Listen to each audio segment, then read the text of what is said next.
Good morning everyone, my name is Jun and today the goal of this video is to answer a classic question: what are the merits and defects of communicative language teaching CLT? Now let's break it down. Alright, let's start with the good points. The first and biggest strength is focusing on real-life communication. According to experts like Larson Freeman, the core idea is that you learn a language by using it for a real purpose.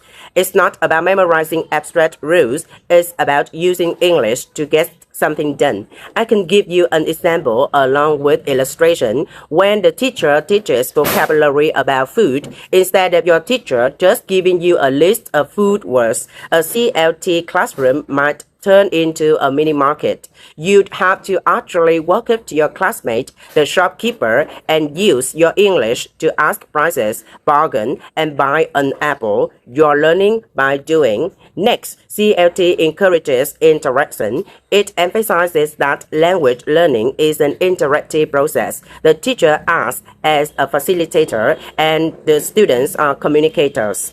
A classic CLT activity is the information gap. For instance, and it is also an illustration for you. Student A has a map of a city with the locations of a movie theater and a post office, while student B has a map with a hospital and a supermarket. They can't see each other's maps, so they have to ask questions to figure out the missing locations. This forces them to interact and negotiate, meaning to complete the task. Another big plus is that it builds speaking confidence. One of CLT's principles is that fluency is prioritized over accuracy. Mistakes are seen as a natural part of the learning process. Let's say in a group discussion about favorite movies, a student says, "Yesterday I see a movie, it's very good," even though the grammar is incorrect. Saw instead of see, missing the verb was. A CLT teacher won't interrupt them to fix it immediately.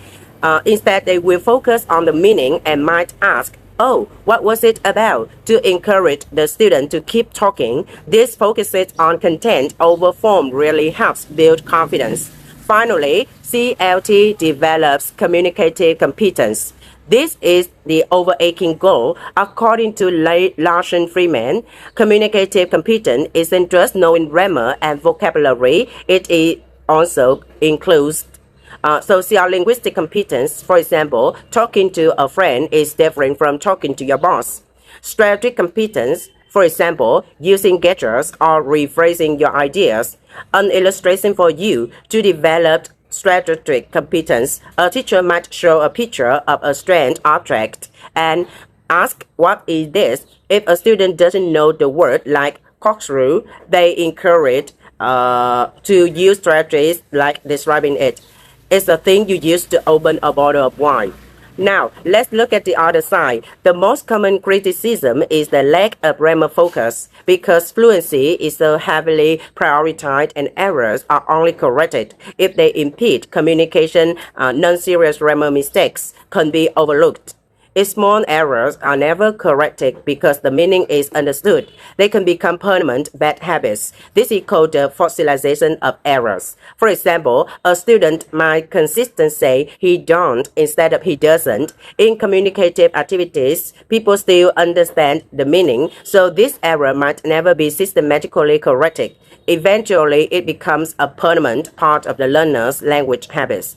Another challenge is that it can be difficult for beginners. CLT activities are often open-ended and require a certain language foundation to participate. For example, asking two A1 level students to have a debate on the pros and cons of social media is just not realistic. They lack the necessary language tools to express their ideas, which could lead to frustration, silence, or them reverting to their native language. Also, CLT is often time-consuming to prepare. The teacher's role is that of a facilitator, which requires a lot of meticulous preparation.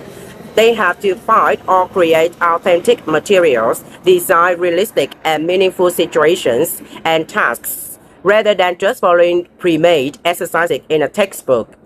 Finally, the fourth quickness is that CLT can be difficult to apply in certain situations, especially in very large classes or exam-oriented classes. For example, managing a fun, interactive group activity with 50 students can easily become chaos, and the teacher simply cannot listen in and provide feedback to every single pair. In a test prep class focused on multiple choice grammar questions, spending 30 minutes on a role play activity might be seen as inefficient and not directly helping students improve their scores. In short, the best approach is a harmonious balance, combining CLT's dynamic communicative activities with the necessary time to reinforce grammatical accuracy in order to achieve the ultimate goal of communicating both effectively and correctly.